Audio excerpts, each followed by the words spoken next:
ਹਾਂਜੀ, ਸਤਿ ਸ਼੍ਰੀ ਅਕਾਲ ਜੀ। ਸ਼ੁਰੂ ਕਰਦੇ ਹਾਂ ਜੀ ਅੱਜ ਦੇ ਪ੍ਰਸ਼ਨ ਹੈਗਾ ਜੀ ਪਹਿਲਾ 241 ਹੁਕਮਨਾਮੇ। ਹੁਕਮਨਾਮਾ ਦੋ ਸ਼ਬਦਾਂ ਦੇ ਮੇਲ ਤੋਂ ਬਣਿਆ, ਹੁਕਮ ਅਤੇ ਨਾਮਾ। 10ਵੇਂ ਪਾਤਸ਼ਾਹ ਸ਼੍ਰੀ ਗੁਰੂ ਗੋਬਿੰਦ ਸਿੰਘ ਜੀ ਦੇ 34 ਹੁਕਮਨਾਮੇ ਨੇ ਅਤੇ 22 ਹੁਕਮਨਾਮੇ ਨੇ ਮਹੱਲਾ ਪੰਜਵਾਂ ਸ਼੍ਰੀ ਗੁਰੂ ਤੇਗ ਬਹਾਦਰ ਜੀ ਦੇ। ਅਤੇ ਹੁਕਮਨਾਮਿਆਂ ਦਾ ਆਰੰਭ ਜਿਹੜਾ ਹੈਗਾ ਸ਼੍ਰੀ ਗੁਰੂ ਹਰਗੋਬਿੰਦ ਸਿੰਘ ਜੀ ਤੋਂ ਸ਼ੁਰੂ ਹੁੰਦਾ ਵਾ। ਸਭ ਤੋਂ ਪਹਿਲਾਂ ਇਕੱਠੇ ਕੀਤੇ ਇਤਿਹਾਸਕਾਰ ਗੰਡਾ ਸਿੰਘ ਜੀ ਨੇ, ਠੀਕ ਹੈ ਜੀ, ਕਿਉਂਕਿ ਇਹਨਾਂ ਹੁਕਮਨਾਮਿਆਂ ਦੇ ਵਿੱਚ ਕੀ ਸੀਗਾ, ਤਰੀਕ ਦਿੱਤੀ ਹੁੰਦੀ ਸੀ, ਥੱਲੇ ਦਸਤਕ ਹੁੰਦੇ ਸੀ, ਤਾਂ ਸਾਹਿਤਕ ਪੱਖ ਤੋਂ ਜਾਂ ਇਤਿਹਾਸਕ ਪੱਖ ਤੋਂ ਹੋਰ ਜ਼ਿਆਦਾ ਉਚਿਤ ਹੋ ਗਏ ਸੀਗੇ।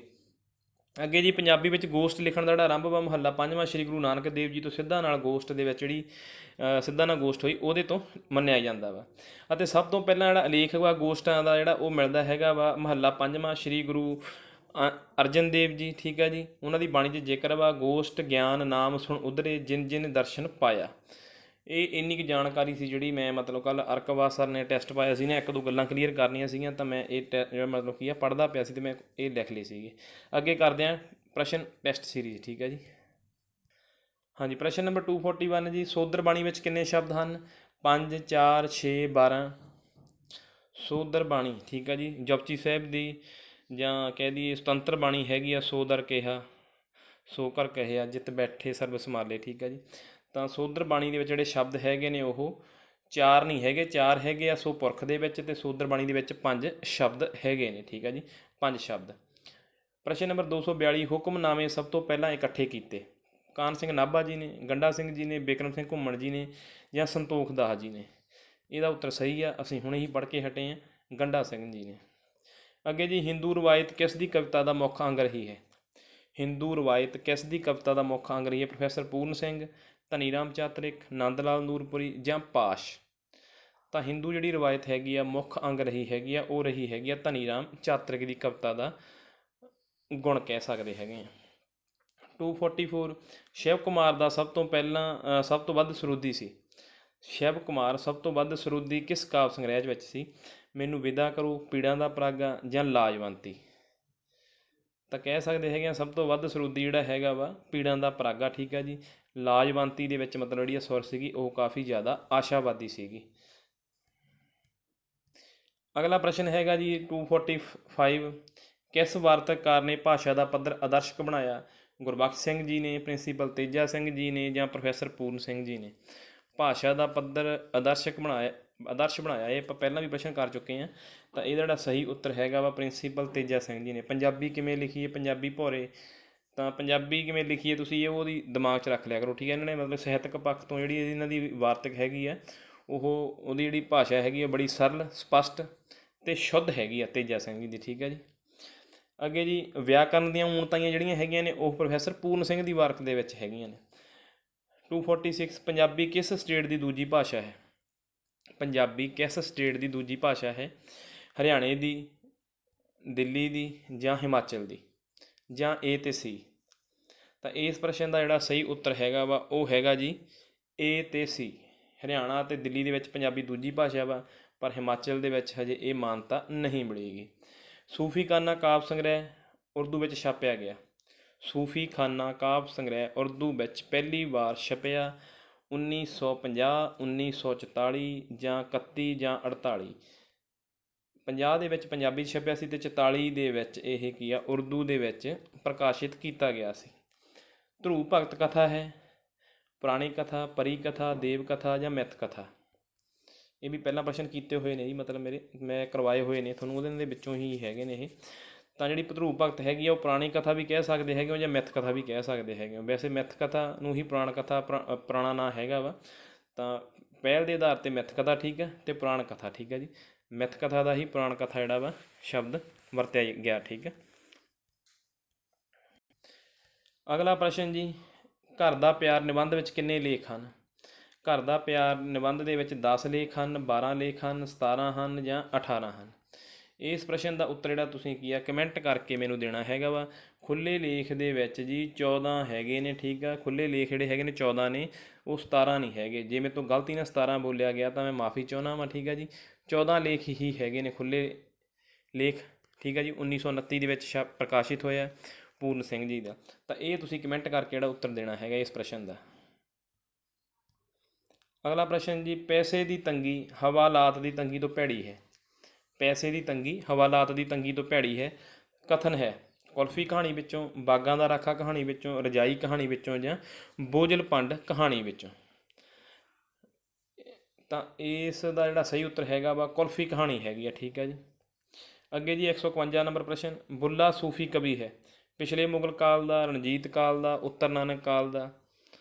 ਤਾਂ ਤੁਸੀਂ ਇਹ ਧਿਆਨ 'ਚ ਰੱਖ ਕੇ ਉੱਤਰ ਦੇ ਸਕਦੇ ਹੋ। ਠੀਕ ਹੈ। ਇਸ ਦਾ ਉੱਤਰ ਜਿਹੜਾ ਮੈਂ ਛੱਡਤਾ, ਇਹ ਵੀ ਤੁਸੀਂ ਕਮੈਂਟ ਕਰਕੇ ਦੇ ਦਿਓ। ਠੀਕ ਹੈ। ਹੋ ਸਕਦਾ ਪਿਛਲੇ ਮੁਗਲ ਕਾਲ ਦਾ ਵੀ ਆ ਜਾਵੇ, ਹੋ ਸਕਦਾ ਉੱਤਰ ਨਾਨਕ ਕਾਲ ਦਾ ਵੀ ਆ ਜਾਵੇ। ਠੀਕ ਹੈ। ਦੋਨਾਂ 'ਚੋਂ ਸਿਲੈਕਟ ਕਰ ਲਿਓ, ਹੋ ਸਕਦਾ ਦੋਨਾਂ ਦਾ ਵੀ ਆ ਜਾਵੇ। ਠੀਕ ਹੈ ਜੀ। ਇਹ ਪ੍ਰਸ਼ਨ ਤੁਹਾਡੇ 'ਤੇ ਮੈਂ ਛੱਡ ਦਿੱਤਾ ਹੈਗਾ। ਠੀਕ ਹੈ।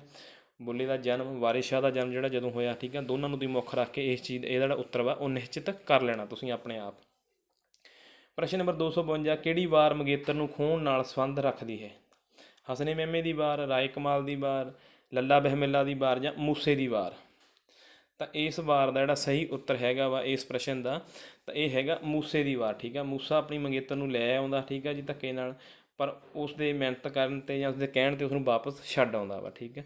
ਤਾਂ ਮੂਸਾ ਜਿਹੜਾ ਮਤਲਬ ਕੀ ਹੈ, ਇੱਕ ਨਾਇਕ ਵਜੋਂ ਕੀ ਹੈ ਉੱਭਰਿਆ ਆਪਣੀ ਵਾਰ ਦੇ ਵਿੱਚ। ਅਗਲਾ ਪ੍ਰਸ਼ਨ ਹੈਗਾ ਜੀ 253, ਭਾਈ ਗੁਰਦਾਸ ਦੀਆਂ ਵਾਰਾਂ ਵਿੱਚ ਜ਼ਿਕਰ ਹੈ ਨੀਵੀਂ ਕੁੱਲ ਦੇ ਭਗਤਾਂ ਦਾ। 16ਵੀਂ 'ਚ, 17ਵੀਂ 'ਚ, 15ਵੀਂ 'ਚ ਜਾਂ 21ਵੀਂ 'ਚ। ਤਾਂ ਨੀਵੀਂ ਕੁੱਲ ਦੇ ਭਗਤਾਂ ਦਾ ਜਿਹੜਾ ਜ਼ਿਕਰ ਹੈਗਾ ਵਾ ਨਾਮਦੇਵ ਜੀ ਦਾ, ਰਵਿਦਾਸ ਜੀ ਦਾ ਜਾਂ ਹੋਰ ਕਬੀਰ ਜੀ ਦਾ, ਤਾਂ ਉਹ ਹੈਗਾ ਵਾ 15ਵੀਂ ਵਾਰ ਦੇ ਵਿੱਚ। ਪੁਰਾਣਿਕ ਅਵਤਾਰਾਂ ਨਾਲ, ਠੀਕ ਹੈ ਜੀ, ਉਹਨਾਂ ਦਾ ਵੀ ਵੇਰਵਾ ਮਿਲਦਾ ਹੈਗਾ 12ਵੀਂ ਵਾਰ ਦੇ ਵਿੱਚ। ਠੀਕ ਹੈ ਜੀ। ਅਤੇ 10ਵੀਂ ਵਾਰ ਦੇ ਵਿੱਚ ਉੱਚ ਕੁੱਲ ਦੇ ਭਗਤਾਂ ਦਾ ਜਿਹੜਾ ਮਤਲਬ ਕੀ ਆ ਜ਼ਿਕਰ ਹੈਗਾ ਵਾ। ਪ੍ਰਸ਼ਨ ਨੰਬਰ 254, ਸੁਰ ਦਾ ਸੰਬੰਧ ਹੈ ਜੀਭ ਦੀ ਹਰਕਤ ਨਾਲ, ਕੰਠ ਦੀ ਹਰਕਤ ਨਾਲ, ਸੁਰ ਤੰਦਾਂ ਦੀ ਹਰਕਤ ਨਾਲ ਜਾਂ ਬੁੱਲਾਂ ਦੀ ਹਰਕਤ ਦੇ ਨਾਲ। ਕੰਧ ਲਿਖਿਆ ਜੀ, ਠੀਕ ਆ, ਕੰਠ ਵੈਸੇ ਮੈਂ ਤੋਂ ਗਲਤ ਹੋ ਜਾਵੇ ਤਾਂ ਮੈਂ ਉਹ ਕੱਟਦਾ ਨਹੀਂ ਹੁੰਦਾ ਗਾ। ਤਾਂ ਇੱਥੇ ਕੰਠ ਹੈਗਾ। ਠੀਕ ਹੈ ਜੀ। ਸੁਰ ਜਿਹੜੀ ਨਿਕਲਦੀ ਹੈਗੀ ਹੈ, ਕਿੱਥੋਂ ਨਿਕਲਦੀ ਹੈਗੀ ਆ? ਕੰਠ ਦੇ ਵਿੱਚੋਂ। ਠੀਕ ਹੈ ਜੀ। ਜਿਹੜੀਆਂ ਸੁਰ ਤੰਦਾਂ ਨੇ ਉਹ ਕੰਠ ਦੇ ਵਿੱਚ ਹੀ ਹੁੰਦੀਆਂ ਹੈਗੀਆਂ ਨੇ। ਠੀਕ ਹੈ ਜੀ। ਅੱਗੇ ਜੀ 255, ਸਾਹਿਤ ਦੁਨੀਆ ਦਾ ਦਿਲ ਹੈ ਕਥਨ ਹੈ ਰਸੂਲ Hamza ਤੋਜ, Gorky, professor Puran Singh, principal Teja Singh. ਤਾਂ ਸਾਹਿਤ ਦੁਨੀਆ ਦਾ ਦਿਲ ਹੈਗਾ ਵਾ, ਇਹ ਜਿਹੜਾ ਕਥਨ ਹੈਗਾ ਵਾ ਇਹ ਗੋਰਕੀ ਦਾ ਕਥਨ ਵਾ। ਅੱਗੇ ਜੀ ਪ੍ਰਸ਼ਨ ਨੰਬਰ 256, ਸਰਸਵਤੀ ਸਟੇਜ ਦੀ ਸਥਾਪਨਾ ਹੋਈ 1915 ਦੇ ਵਿੱਚ, 1955 ਦੇ ਵਿੱਚ, 1911 ਦੇ ਵਿੱਚ, 1912 ਦੇ ਵਿੱਚ। ਤਾਂ ਸਰਸਵਤੀ ਸਟੇਜ ਜਿਹੜੀ ਸਥਾਪਨਾ ਹੋਈ ਆ ਉਹ ਤੁਸੀਂ ਜਾਣਦੇ ਹੋ ਭਲੀ ਭਾਂਤ। ਠੀਕ ਹੈ। 1912 ਦੇ ਵਿੱਚ ਨਹੀਂ ਜੀ, ਇਹ 1911 ਦੇ ਵਿੱਚ ਹੋਈ ਹੈ। ਠੀਕ ਹੈ। 1912 ਦੇ ਵਿੱਚ ਨਹੀਂ। ਭਾਈ ਵਾਲੇ ਦੀ ਜਨਮ ਸਾਖੀ ਸਭ ਤੋਂ ਪਹਿਲਾਂ ਦੀ ਹੈ। ਤਾਂ ਇਹ ਕਥਨ ਕਿਸ ਦਾ ਹੈ? ਵੈਸੇ ਭਾਈ ਵਾਲੇ ਦੀ ਜਿਹੜੀ ਜਨਮ ਸਾਖੀ ਨੂੰ ਜ਼ਿਆਦਾ ਮਾਨਤਾ ਮਿਲਦੀ ਆ, ਕਰਮ ਸਿੰਘ ਹਿਸਟੋਰੀਅਨ ਹੋਣਾ ਨੇ, ਠੀਕ ਹੈ ਜੀ, ਇਹਦਾ ਜ਼ਿਕਰ ਕਰਕੇ ਇਸ ਨੂੰ ਮਤਲਬ ਕੀ ਹੈ ਟੌਪ 'ਤੇ ਪਹੁੰਚਾ ਦਿੱਤਾ ਹੈ ਨਾ। ਤਾਂ ਇਹ ਜਿਹੜਾ ਕਥਨ ਹੈਗਾ ਸੁਰਿੰਦਰ ਸਿੰਘ ਕੋਹਲੀ ਜੀ ਦਾ ਹੈਗਾ। ਠੀਕ ਹੈ। ਪੁਰਾਤਨ ਜਨ ਸਾਖੀ ਵੀ ਹੈਗੀ ਹੈ, ਪਰ ਭਾਈ ਬਾਲੇ ਜੀ ਦਾ ਜਿਹੜਾ ਵਾ ਸਾਖੀ ਹੈ ਉਹਦਾ ਮਤਲਬ ਕੀ ਹੈ ਜ਼ਿਆਦਾ ਵਾ। ਪੈੜੇ ਮੁਖੇ ਦੁਆਰਾ ਲਿਖਾਈ ਗਈ ਹੈ ਨਾ, ਮਤਲਬ ਜ਼ਿਕਰ ਕੀਤਾ ਉਹਨਾਂ ਨੇ। ਤਾਂ ਇਸ ਨੂੰ ਮਤਲਬ ਸੁਰਿੰਦਰ ਸਿੰਘ ਕੋਹਲੀ ਜੀ ਸਭ ਤੋਂ ਪਹਿਲਾਂ ਦੀ ਮੰਨਦੇ ਹੈਗੇ ਨੇ। ਇਹਦੇ ਵਿੱਚ 67 ਸਾਖੀਆਂ ਨੇ, ਮੈਨੂੰ ਲੱਗਦਾ 67 ਨੇ। ਠੀਕ ਹੈ ਜੀ। ਅਤੇ ਪੁਰਾਤਨ ਜਨ ਸਾਖੀ ਵਿੱਚ 57 ਹੈਗੀਆਂ ਨੇ। ਠੀਕ ਹੈ। ਤੁਸੀਂ ਇਹ ਧਿਆਨ 'ਚ ਰੱਖ ਲਿਓ। ਅੱਗੇ ਜੀ ਪ੍ਰਸ਼ਨ ਨੰਬਰ 258, ਤਵੀਜ਼ ਹੈ ਵਿਸ਼ਵਾਸ, ਅਨੁਸ਼ਠਾਨ, ਲੋਕ ਧਰਮ ਜਾਂ ਕਰਮਕਾਂਡ। ਤਵੀਜ਼ ਦਾ ਵੈਸੇ ਸੰਬੰਧ ਹੈਗਾ ਲੋਕ ਚਿਕਿਤਸਾ ਦੇ ਨਾਲ ਵੀ ਗਿਣਿਆ ਜਾਂਦਾ ਵਾ। ਉੱਥੇ ਆਪਸ਼ਨਾਂ 'ਤੇ ਡਿਪੈਂਡ ਕਰਦਾ ਤੁਹਾਨੂੰ ਕਿਵੇਂ ਆਉਂਦੀ ਹੈਗੀ ਹੈ, ਕਿਉਂਕਿ ਤਵੀਜ਼ ਪਾਇਆ ਜਾਂਦਾ ਸਾਡਾ ਵਿਸ਼ਵਾਸ ਹੈਗਾ ਕਿ ਉਹਦੇ ਨਾਲ ਮਤਲਬ ਕੀ ਹੈ ਬਿਮਾਰੀ ਵਗੈਰਾ ਵੀ ਦੂਰ ਹੋ ਜਾਂਦੀ ਹੈ। ਠੀਕ ਹੈ। ਤਾਂ ਜਿਹੜਾ ਤਵੀਜ਼ ਹੈਗਾ ਇਹ ਵਿਸ਼ਵਾਸ ਹੈਗਾ। ਠੀਕ ਹੈ। ਠੀਕ ਹੈ ਜੀ। ਇਹ ਧਿਆਨ 'ਚ ਰੱਖ ਲਿਓ। ਅੱਗੇ ਜੀ ਉਰਦੂ ਵਿੱਚ ਛੰਦ ਨੂੰ ਕੀ ਕਿਹਾ ਜਾਂਦਾ ਹੈ? ਉਰਦੂ ਦੇ ਵਿੱਚ ਛੰਦ ਨੂੰ ਸੰਦਿਸ਼ ਕਿਹਾ ਜਾਂਦਾ, ਸ਼ਲੋਕ ਕਿਹਾ ਜਾਂਦਾ, ਬਹਿਰ ਕਿਹਾ ਜਾਂਦਾ ਜਾਂ ਲੈਅ ਕਿਹਾ ਜਾਂਦਾ ਹੈ। ਉਰਦੂ ਦੇ ਵਿੱਚ ਛੰਦ ਨੂੰ ਜਿਹੜਾ ਵਾ ਕਿਹੜਾ ਸ਼ਬਦ ਵਰਤਿਆ ਜਾਂਦਾ? ਉਰਦੂ ਦੇ ਲਈ ਬਹਿਰ ਸ਼ਬਦ ਜਿਹੜਾ ਵਾ ਵਰਤਿਆ ਜਾਂਦਾ ਵਾ। ਅੱਗੇ ਗੱਲ ਕਰਦੇ ਹੈਗੇ ਆ ਜੀ 260 ਨੰਬਰ 'ਤੇ ਬਾਬਾ ਬਲਵੰਤ ਜੀ ਦੀ ਸ਼ਾਹਕਾਰ ਕਾਵਿ ਸੰਗ੍ਰਹਿ ਹੈ। ਬਾਬਾ ਬਲਵੰਤ ਜੀ ਦਾ ਸ਼ਾਹਕਾਰ। ਠੀਕ ਹੈ ਜੀ। ਊਸ਼ਾ ਕਵਿਤਾ ਬੰਦਰਗਾਹ ਦੇ ਵਿੱਚ ਹੀ ਹੈਗੀ ਆ, ਇਹ ਯਾਦ ਰੱਖ ਲਿਓ। ਠੀਕ ਹੈ। ਧਿਆਨ ਦੇ ਵਿੱਚ ਰੱਖ ਲਿਓ, ਇੱਥੋਂ ਤੁਹਾਨੂੰ ਕਮੈਂਟ ਪਤਾ ਲੱਗ ਜੂਗਾ ਸ਼ਾਹਕਾਰ ਹੈਗੀ ਆ। ਸੁਗੰਧ ਸਮੀਰ, ਬੰਦਰਗਾਹ, ਅਮਰਗੀਤ ਕੋਈ ਨਹੀਂ। ਚਲੋ ਇਹਦਾ ਮੈਂ ਆਨਸਰ ਤੁਹਾਨੂੰ ਪਹਿਲਾਂ ਹੀ ਦੱਸਤਾ। ਜਿਹੜੀ ਸ਼ਾਹਕਾਰ ਰਚਨਾ ਵਾ ਉਹ ਬੰਦਰਗਾਹ ਮੰਨੀ ਜਾਂਦੀ ਹੈਗੀ ਆ। 1951 ਦੇ ਵਿੱਚ ਜਿਹੜੀ ਆ ਲਿਖੀ ਗਈ ਹੈਗੀ ਆ। ਨਿਰਗੁਣਿਆਰਾ ਸਮਾਚਾਰ ਸੀ, ਭਾਈ ਵੀਰ ਸਿੰਘ ਜੀ ਨਾਲ ਸੰਬੰਧ ਰੱਖਦਾ ਹੈਗਾ। 98 ਦੇ ਵਿੱਚ ਸ਼ੁਰੂ ਕੀਤਾ ਹੈਗਾ। ਤਾਂ ਇਹ ਮਾਸਿਕ ਸੀ, ਸਪਤਾਹਿਕ ਸੀ, ਤ੍ਰੈਮਾਸਿਕ ਸੀ ਜਾਂ ਸਮਾਹੀ ਸੀਗਾ। ਇੱਕ ਖਾਲਸਾ ਸਮਾਚਾਰ ਸੀ, ਇੱਕ ਨਿਰਗੁਣਿਆਰਾ ਸੀਗਾ। ਤਾਂ ਇਸ ਦਾ ਜਿਹੜਾ ਉੱਤਰ ਹੈਗਾ ਵਾ ਉਹ ਕੀ ਸੀਗਾ? ਸਪਤਾਹਿਕ। ਠੀਕ ਆ ਜੀ। ਇਹ ਸਪਤਾਹਿਕ ਪੱਤਰ ਸੀ। ਅੱਗੇ ਜੀ ਗੱਲ ਕਰਦੇ ਹੈਗੇ ਆ 262 ਨੰਬਰ ਦੀ, ਸਮਾਜਵਾਦੀ ਵਿਚਾਰਧਾਰਾ ਦਾ ਨਾਵਲ ਦਾ ਮੋਢੀ ਕੌਣ ਹੈ? ਸਮਾਜਵਾਦੀ ਵਿਚਾਰਧਾਰਾ ਨਾਵਲ ਦਾ ਮੋਢੀ ਨਾਨਕ ਸਿੰਘ, ਕਮਲ ਜੀ, ਗੁਰਦਿਆਲ ਸਿੰਘ ਜੀ ਜਾਂ ਕੋਈ ਨਹੀਂ। ਤਾਂ ਇਸ ਦਾ ਜਿਹੜਾ ਸਹੀ ਉੱਤਰ ਹੈਗਾ ਵਾ ਸਮਾਜਵਾਦੀ ਵਿਚਾਰਧਾਰਾ ਨਾਲ ਸੰਬੰਧ ਰੱਖਦਾ ਹੈਗਾ ਨਾਵਲਕਾਰ ਨਾਨਕ ਸਿੰਘ, ਸਮਾਜਿਕ ਨਾਵਲਾਂ ਨਾਲ ਸੰਬੰਧ ਰੱਖਦਾ, ਠੀਕ ਆ ਜੀ। ਅਤੇ ਕਮਲ ਸਿੰਘ ਜੀ ਜਿਹੜੇ ਆਪਣੇ ਕਮਲ ਜੀ ਹੈਗੇ ਨੇ ਮਤਲਬ, ਤਾਂ ਇਹ ਜਸਵੰਤ ਸਿੰਘ ਕਮਲ ਜੀ ਸੰਬੰਧ ਰੱਖਦੇ ਨੇ ਸਮਾਜਵਾਦੀ ਵਿਚਾਰਧਾਰਾ ਦੇ ਨਾਲ। ਜਿਹੜੇ ਇਹਨਾਂ ਦੇ ਪਹਿਲੇ 3 ਨਾਵਲਾਂ ਤੋਂ ਬਾਅਦ ਛੱਡ ਕੇ ਸਮਾਜਵਾਦੀ ਵਿਚਾਰਧਾਰਾ ਇਹਨਾਂ ਦੇ ਪਿਛਲੇ ਨਾਵਲਾਂ ਦੇ ਵਿੱਚ ਪੂਰੀ ਤਰ੍ਹਾਂ ਸਮਾਈ ਹੋਈ ਹੈ। ਜਿਹੜੇ ਪਹਿਲੇ 3 ਨਾਵਲ ਨੇ ਉਹ ਹੈਗੇ ਨੇ ਆਦਰਸ਼ਵਾਦੀ ਰੋਮਾਂਟਿਕ, ਠੀਕ ਆ ਜੀ। ਸੱਚ ਨੂੰ ਫਾਂਸੀ ਹੋ ਗਿਆ, ਪੂਰਨਮਾਸ਼ੀ ਹੋ ਗਿਆ, ਅਤੇ ਇੱਕ ਜਿਹੜਾ ਹੈਗਾ ਵਾ ਪਾਲੀ, ਠੀਕ ਆ। ਅੱਗੇ ਜੀ ਕਰਹਲੇ ਬਾਣੀ ਰੂਪ ਹੈ। ਕਰਹਲੇ ਦਾ ਭਾਵ ਹੈਗਾ ਹੱਲਾ ਸ਼ੇਰੀ, ਠੀਕ ਆ ਜੀ। ਤਾਂ ਬਾਣੀ ਰੂਪ ਕਿਸ ਰਾਗ ਵਿੱਚ ਹੈ? ਰਾਗ ਗੌੜੀ ਵਿੱਚ, ਰਾਮਕਲੀ ਵਿੱਚ, ਰਾਗ ਆਸਾ ਵਿੱਚ ਜਾਂ ਰਾਗ ਟੋਡੀ ਵਿੱਚ। ਤਾਂ ਕਰਹਲੇ ਜਿਹੜਾ ਹੈਗਾ ਵਾ ਸੰਬੰਧ ਰੱਖਦੀ ਹੈਗੀ ਆ ਬਾਣੀ। ਇਹ ਤੁਸੀਂ ਇਹ ਵੀ ਦੇਖ ਲਓ ਕਿ ਬਾਣੀ ਕਿਸ ਗੁਰੂ ਨਾਲ ਸੰਬੰਧ ਰੱਖਦੀ ਹੈਗੀ ਆ। ਪਹਿਲੇ 5 ਗੁਰੂਆਂ 'ਚੋਂ ਹੀ ਆ, ਠੀਕ ਆ ਜੀ। ਪਹਿਲੇ 5, ਪਹਿਲੇ 2 ਜਾਂ ਪਹਿਲੇ 3 ਜਾਂ 4 ਦੇਖ ਲਓ, ਠੀਕ ਆ, ਕਿਹੜੇ ਗੁਰੂ ਨਾਲ ਸੰਬੰਧ ਰੱਖਦੀ ਹੈਗੀ ਆ। ਇਹ ਵੀ ਤੁਹਾਡੇ 'ਤੇ ਹੈਗਾ, ਡਿਪੈਂਡ ਕਰਦਾ। ਬਹਾਨੇ ਨਾਲ ਕਿਤਾਬ ਚੱਕ ਲਓਗੇ, ਠੀਕ ਹੈ, ਤੁਹਾਨੂੰ ਨਾਲ ਇੱਕ ਅੱਧੀ ਹੋਰ ਚੀਜ਼ ਪੜ੍ਹ ਲਓਗੇ, ਠੀਕ ਹੈ। ਤਾਂ ਰਾਗ ਗੌੜੀ ਦੇ ਵਿੱਚ ਹੈਗਾ ਵਾ ਕਰਲੇ ਬਾਣੀ, ਠੀਕ ਹੈ ਜੀ। ਅੱਗੇ ਜੀ ਵਿਆਕਰਨ ਸ਼ਬਦ ਹੈ ਹਿੰਦੀ ਦੇ ਵਿੱਚ, ਸੰਸਕ੍ਰਿਤ ਦੇ ਵਿੱਚ, ਯੂਨਾਨੀ ਦੇ ਵਿੱਚ ਜਾਂ ਅਰਬੀ ਦੇ ਵਿੱਚ। ਤਾਂ ਵਿਆਕਰਨ ਜਿਹੜਾ ਸ਼ਬਦ ਹੈਗਾ ਉਹ ਹੈਗਾ ਵਾ ਸੰਸਕ੍ਰਿਤ, ਨਹੀਂ ਸੰਸਕ੍ਰਿਤ ਨਹੀਂ ਹੈਗਾ ਇਹਦਾ ਸ਼ਬਦ। ਜਿਹੜਾ ਵਿਆਕਰਨ ਜਿਹੜਾ ਸ਼ਬਦ ਹੈਗਾ ਉਹ ਹਿੰਦੀ ਹੈਗਾ, ਹੈ ਨਾ। ਲਫ਼ਜ਼ਾਂ ਦੀ ਦਰਗਾਹ, ਤੇਜਾ ਸਿੰਘ ਭੂਮਿਕਾ ਲਿਖੀ ਤੇਜਾ ਸਿੰਘ ਜੀ ਨੇ, ਸੁਖਵਿੰਦਰ ਅੰਮ੍ਰਿਤ ਜੀ ਨੇ ਜਾਂ ਜੋਗਿੰਦਰ ਰਾਹੀ ਜੀ ਨੇ। ਤਾਂ ਲਫ਼ਜ਼ਾਂ ਦੀ ਦਰਗਾਹ ਜਿਹੜੀ ਹੈਗੀ ਆ ਸੁਰਜੀਤ ਪਾਤਰ ਜੀ ਦੀ ਰਚਨਾ ਹੈਗੀ ਆ। ਤਾਂ ਇਹਦੀ ਜਿਹੜੀ ਮੁੱਖ ਭੂਮਿਕਾ ਜਿਹੜੀ ਲਿਖੀ ਹੋਈ ਆ ਸੁਖਵਿੰਦਰ ਸਿੰਘ ਅੰਮ੍ਰਿਤ ਜੀ ਨੇ ਲਿਖੀ ਹੋਈ ਆ। ਕਾਫੀ ਪੜ੍ਹਨ ਵਾਲੀ ਭੂਮਿਕਾ ਹੈਗੀ ਆ। ਤਾਂ ਤੁਸੀਂ ਲਫ਼ਜ਼ਾਂ ਦੀ ਦਰਗਾਹ ਜਦੋਂ PDF 'ਤੇ ਤੁਹਾਨੂੰ ਮਿਲਦੀ ਹੈਗੀ ਆ ਲੱਭ ਕੇ ਜਾਂ ਮਤਲਬ ਕੀ ਆ ਉਹਨੂੰ ਤੁਸੀਂ ਪੜ੍ਹ ਲਿਓ, ਠੀਕ ਆ। ਉਹਨੇ ਸ਼ੇਅਰ ਦੇ ਕੇ ਮਤਲਬ ਉਹਦੀ ਵਿਚਾਰਧਾਰਾ ਨੂੰ ਪ੍ਰਗਟ ਕੀਤਾ ਹੋਇਆ ਵਾ ਸੁਰਜੀਤ ਪਾਤਰ ਜੀ ਨੂੰ, ਉਹਨੂੰ ਧਿਆਨ ਨਾਲ ਪੜ੍ਹਿਓ ਤੁਸੀਂ।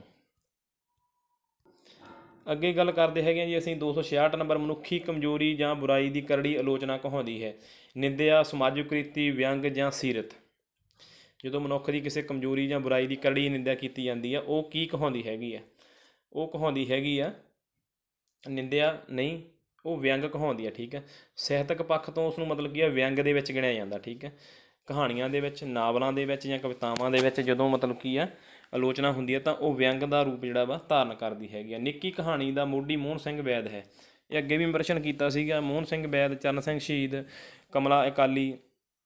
ਤਾਂ ਮਤਲਬ ਇੱਥੇ ਪ੍ਰਸ਼ਨ ਪੁੱਛਣ 'ਤੇ ਡਿਪੈਂਡ ਕਰਦਾ ਕਿ ਉਹ ਪੁੱਛਦੇ ਕਿਵੇਂ ਹੈਗੇ ਨੇ। ਤਾਂ ਨਿੱਕੀ ਕਹਾਣੀ ਦਾ ਮੋਢੀ ਭਾਈ ਮੋਹਨ ਸਿੰਘ ਵੈਦ ਜੀ ਨੂੰ ਮੰਨਦੇ ਹੈਗੇ ਨੇ ਅਤਰ ਸਿੰਘ ਜੀ, ਠੀਕ ਹੈ। ਮਾਰਕਸਵਾਦੀ ਦ੍ਰਿਸ਼ਟੀ ਜਿਹੜੀ ਹੈਗੀ ਇਹਨਾਂ ਦੀ ਕ੍ਰਿਸ਼ਨ ਸਿੰਘ ਜੀ ਜਾਂ ਸੰਤ ਸਿੰਘ ਸੇਖੋਂ ਜੀ, ਇਹਨਾਂ ਨੂੰ ਨਾ ਇੱਕ ਵਾਰੀ ਕਿਤਾਬਾਂ ਤੋਂ ਤੁਸੀਂ ਪੜ੍ਹ ਲਓਗੇ ਤਾਂ ਠੀਕ ਰਹੋਗੇ, ਮਾਸਟਰ ਕੇਡਰ ਵਿੱਚ ਹੈਲਪ ਮਿਲ ਜੂਗੀ ਆਪਾਂ ਨੂੰ। ਤਾਂ 267 ਦਾ ਜਿਹੜਾ ਸਹੀ ਉੱਤਰ ਹੈਗਾ ਡਾਕਟਰ ਅਤਰ ਸਿੰਘ ਹੈਗਾ ਵਾ। ਹਰਿੰਦਰ ਸਿੰਘ ਸੇਖੋਂ ਦੀ ਹੈਗੀ ਆ ਆਲੋਚਨਾ ਜਿਹੜੀ ਪੁਸਤਕ, ਉਹਦੇ ਵਿੱਚ ਤੁਸੀਂ ਇਹਨਾਂ ਨੂੰ ਪੜ੍ਹ ਸਕਦੇ ਹੈਗੇ ਹੋ, ਠੀਕ ਹੈ। 268 ਨੰਬਰ, ਦਲੀਪ ਕੌਰ ਟਿਵਾਣਾ ਨੇ ਕਿਸ ਦੀ ਪ੍ਰੇਰਨਾ ਨਾਲ ਕਹਾਣੀ ਲਿਖਣੀ ਸ਼ੁਰੂ ਕੀਤੀ? ਦਲੀਪ ਕੌਰ ਟਿਵਾਣਾ ਨੇ ਪ੍ਰੀਤਮ ਸਿੰਘ ਜੀ ਨਾਲ, ਤੇਜਾ ਸਿੰਘ ਜੀ ਨਾਲ, ਖੁਸ਼ਵੰਤ ਸਿੰਘ ਜੀ ਜਾਂ ਕੁਲਵੰਤ ਸਿੰਘ ਵਿਰਕ ਜੀ। ਤਾਂ ਇਹ ਜਿਹੜਾ ਸਹੀ ਉੱਤਰ ਹੈਗਾ ਵਾ ਦਲੀਪ ਕੌਰ ਟਿਵਾਣਾ ਨੇ ਕਿਸ ਦੀ ਪ੍ਰੇਰਨਾ ਮਿਲੀ ਸੀ ਕਹਾਣੀ ਲਿਖਣ ਦੇ ਲਈ? ਪ੍ਰੇਰਨਾ ਮਤਲਬ ਅੱਗੇ ਪ੍ਰੇਰਿਆ, ਹੈ ਨਾ। ਤਾਂ ਪ੍ਰੋਫੈਸਰ ਪ੍ਰੀਤਮ ਸਿੰਘ, ਇਹਨਾਂ ਦਾ ਵੀ ਨਾਂ ਆਉਂਦਾ ਹੈਗਾ ਪੰਜਾਬੀ ਸਾਹਿਤ ਦੇ ਵਿੱਚ। 1-2 ਕਿਤਾਬਾਂ ਦੇ ਵਿੱਚ ਮੈਂ ਪੜ੍ਹਿਆ ਹੋਇਆ, ਜਾਂ ਮਤਲਬ ਹੋਰ ਵੀ ਕਾਫੀ ਇਤਿਹਾਸਕਾਰ ਤੌਰ 'ਤੇ ਇਹਨਾਂ ਦਾ ਨਾਮ ਜਿਹੜਾ ਵਿਚਰਦਾ ਹੈਗਾ ਵਾ। ਅਗਲਾ ਪ੍ਰਸ਼ਨ ਹੈਗਾ ਜੀ 269, ਸੁਲਤਾਨ ਬਾਹੂ ਦਾ ਮੁਰਸ਼ਿਦ ਹੈ? ਗੁਲਾਮ ਮੁਰਤਜ਼ਾ, ਬੁੱਲੇ ਸ਼ਾਹ ਦੇ ਸੀਗੇ, ਉਸ ਦਿਨ ਗਲਤ ਹੋ ਗਿਆ ਸੀ, ਮਾफ़ੀ ਚਾਹੁੰਦਾ ਮੈਂ, ਠੀਕ ਹੈ ਜੀ। ਹਬੀਬ ਉੱਲਾ ਕਾਦਰੀ, ਹੇਮਜ ਕਸੂਰੀ ਜਾਂ ਇਨਾਇਤ ਸ਼ਾਹ। ਸੁਲਤਾਨ ਬਾਹੂ ਦਾ ਜਿਹੜਾ ਗੁਰੂ ਸੀਗਾ ਉਹ ਸੀਗਾ ਹਬੀਬ ਉੱਲਾ ਕਾਦਰੀ, ਠੀਕ ਹੈ ਜੀ। ਇੰਪੋਰਟੈਂਟ ਪ੍ਰਸ਼ਨ ਆ, ਧਿਆਨ ਦੇ ਵਿੱਚ ਰੱਖ ਲਿਓ, ਠੀਕ ਹੈ ਜੀ। ਅਗਲਾ ਪ੍ਰਸ਼ਨ ਸਾਡਾ ਜੀ 270 ਨੰਬਰ ਪ੍ਰਸ਼ਨ ਹੈਗਾ ਵਾ। ਇੱਕ ਮਿੰਟ ਜੀ। ਸਰ ਰਿਚਰਡ ਟੈਂਪਲ ਨੇ ਪੰਜਾਬੀ ਲੋਕਧਾਰਾ ਇਕੱਠੀ ਕੀਤੀ ਰੋਮਨ ਅੱਖਰਾਂ ਦੇ ਵਿੱਚ, ਗੁਰਮੁਖੀ ਦੇ ਵਿੱਚ, ਹਿੰਦੀ ਦੇ ਵਿੱਚ ਜਾਂ ਸੰਸਕ੍ਰਿਤ ਦੇ ਵਿੱਚ? ਇਹ ਤੁਹਾਡਾ ਪ੍ਰਸ਼ਨ ਠੀਕ ਹੋ ਜਾਣਾ ਸਾਰਿਆਂ ਦਾ ਵੈਸੇ। ਤਾਂ ਇਹਦਾ ਸਹੀ ਉੱਤਰ ਹੈਗਾ ਵਾ ਰੋਮਨ ਅੱਖਰਾਂ ਦੇ ਵਿੱਚ। ਹੁਣ ਘਰਾਂ ਨੂੰ ਪਰਤਣਾ ਬੜੀ ਇੰਪੋਰਟੈਂਟ ਕਵਿਤਾ ਪੰਜਾਬੀ ਸਾਹਿਤ ਦੇ ਵਿੱਚ। ਇਹਦੀ ਗੱਲ ਵੀ ਕੀਤੀ ਸੀ ਆਪਾਂ ਖੁੱਲ੍ਹ ਕੇ, ਠੀਕ ਆ। ਅਤੇ ਇਹਦੇ ਵਿੱਚ ਲੋਕ ਧਾਰਾ ਨਾਲ ਕਾਫੀ ਸੰਬੰਧਿਤ ਹੈਗੇ ਨੇ। ਮੜੀ 'ਤੇ ਦੀਵਾ ਜਗਦੇਗਾ, ਮੱਥੇ 'ਤੇ ਮਤਲਬ ਮੌਤ ਦਸਤਕ ਕਰ ਗਈ, ਹੈ ਨਾ। ਤਾਂ ਇਹ ਕਿਹਦੀ ਰਚਨਾ ਹੈਗੀ ਆ? ਸੁਰਜੀਤ ਪਾਤਰ ਦੀ, ਜਗਤਾਰ ਦੀ ਜਾਂ ਕੋਈ ਨਹੀਂ? ਤਾਂ ਇਹ ਜਿਹੜੀ ਰਚਨਾ ਹੈਗੀ ਆ ਸੁਰਜੀਤ ਸਿੰਘ ਪਾਤਰ ਜੀ ਦੀ ਰਚਨਾ ਵਾ। ਅੱਗੇ ਜੀ ਲੋਕ ਨਾਇਕਾਂ ਦਾ ਕਿੱਸਾਕਾਰ ਹੈ? ਲੋਕ ਨਾਇਕਾਂ ਦਾ ਕਿੱਸਾਕਾਰ ਕਾਦਰੀ ਯਾਰ, ਵਾਰਿਸ ਸ਼ਾਹ, ਹਾਸ਼ਮ ਜਾਂ ਅਹਿਮਦ ਯਾਰ। ਤਾਂ ਇਹਦਾ ਜਿਹੜਾ ਪ੍ਰਸ਼ਨ ਦਾ ਸਹੀ ਉੱਤਰ ਹੈਗਾ ਆਪਾਂ ਕਰ ਵੀ ਚੁੱਕੇ ਹਾਂ। ਇਹਦਾ ਸਹੀ ਉੱਤਰ ਵਾਰਿਸ ਸ਼ਾਹ ਨਹੀਂ ਕਹਿ ਸਕਦੇ, ਕਾਦਰਯਾਰ ਹੈਗਾ ਵਾ, ਹੈ ਨਾ। ਰਾਜਾ ਰਸਾਲੂ, ਹਰੀ ਸਿੰਘ ਨਲੂਆ, ਠੀਕ ਆ ਜੀ, ਪੂਰਨ ਭਗਤ, ਖੂਬ ਚਿਤਰਿਆ ਹੈ ਨਾ ਇਸ ਇਨਸਾਨ ਨੇ। ਤਾਂ ਇਹਨੂੰ ਲੋਕ ਨਾਇਕਾਂ ਦਾ ਕਿੱਸਾਕਾਰ ਵੀ ਕਿਹਾ ਜਾਂਦਾ ਹੈ ਨਾ। ਵਾਰਿਸ ਸ਼ਾਹ ਨੂੰ ਅਤੇ ਹਾਸ਼ਮ ਅਤੇ ਅਹਿਮਦਯਾਰ, ਠੀਕ ਹੈ ਜੀ, ਇਹਨਾਂ ਨੂੰ ਕਾਫੀ ਨੇੜਿਓਂ ਪੜ੍ਹ ਲਿਓ, ਤੁਹਾਨੂੰ ਨਾ ਕਾਫੀ ਬਰੀਕੀਆਂ ਪਤਾ ਲੱਗ ਜਾਣਗੀਆਂ ਇਹਨਾਂ ਦੀਆਂ। ਨੀਚੋਂ ਊਚ ਕਰੇ ਮੇਰਾ ਗੋਬਿੰਦ 17 ਹਨ। ਧੰਨਾ ਜੀ ਦੀਆਂ, ਨਾ ਭਗਤ ਨਾਮਦੇਵ ਜੀ ਦੀਆਂ, ਭਗਤ ਰਵਿਦਾਸ ਜੀ ਦੀਆਂ।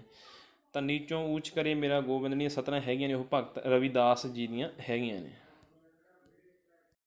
ਆਖਰੀ ਪ੍ਰਸ਼ਨ ਜੀ 244, ਪੜ੍ਹ ਲਓ ਤੁਸੀਂ ਆਪਣੇ ਆਪ। ਮੈਂ ਜੀ PDF ਬਣਾ ਤਾਂ ਰਿਹਾ ਸੀ ਨਾ, ਪਰ ਉਹ ਮਤਲਬ ਇੱਕ ਮੁੰਡਾ ਉਹ ਅਬੋਰ ਜਸਪ੍ਰੀਤ ਦਾ ਮੁੰਡਾ, ਅਬੋਰ ਦਾ, ਮਤਲਬ ਉਹਨਾਂ ਦਾ ਫੋਨ ਆਇਆ ਅਤੇ ਉਸ ਤੋਂ ਬਾਅਦ ਜਿਵੇਂ ਕਹਿ ਦਈਏ ਹਿਆਂ ਜਿਹਾ ਨਹੀਂ ਪਿਆ PDF ਬਣਾਉਣ ਦਾ। ਮਤਲਬ ਉਹ ਕਹਿੰਦਾ ਸਰ ਰਹਿਣ ਦਿਓ ਜੀ, ਕਹਿੰਦਾ ਤੁਸੀਂ ਕਹਿੰਦਾ ਪਹਿਲਾਂ ਆਪ ਲੱਗ ਜਾਓ, ਮਤਲਬ ਫਿਰ ਕਹਿੰਦਾ ਸਰ ਤੁਸੀਂ ਮਤਲਬ ਕੀ ਆ ਅੱਗੇ ਭਾਵੇਂ ਤੁਸੀਂ ਦੇ ਦਿਓ, ਕਹਿੰਦਾ ਸਰ ਤੁਸੀਂ ਪਹਿਲਾਂ ਆਪ ਦਾ ਤੁਹਾਡਾ ਲੱਗਣਾ ਜਿਹੜਾ ਵਾ ਬਹੁਤ ਜ਼ਰੂਰੀ ਹੈਗਾ ਨਾ, ਉਸ ਦਾ ਜ਼ਿਆਦਾ ਮੁੱਲ ਪੈਂਦਾ ਹੈਗਾ। ਕਹਿੰਦੇ ਸਰ ਮਤਲਬ ਲੋਕ 20 ਮਤਲਬ 15 ਹਜ਼ਾਰ ਦੇ ਵਿੱਚ ਨੋਟਸ ਵੇਚੀ ਜਾਂਦੇ ਆ, ਸਾਨੂੰ ਐਂ ਹੁੰਦਾ ਕਿ ਤੁਹਾਡੇ ਨੋਟਸ ਬਹੁਤ ਜ਼ਿਆਦਾ ਵਧੀਆ ਹੁੰਦੇ ਨੇ, ਕਿ ਬੜੀ ਮਿਹਨਤ ਕਰਵਾ ਰਹੇ ਹੈਗੇ ਹੋ। ਸਭ ਤੋਂ ਵੱਡੀ ਗੱਲ ਕਿ ਮਤਲਬ ਮੈਂ ਆਪ ਖੁਦ ਲੰਘਿਆ ਹੋਇਆ ਸਿਲੇਬਸ ਦੇ ਵਿੱਚ, ਖੁਦ ਤਿਆਰੀ ਕਰਦਾ ਪਿਆ ਹਨ।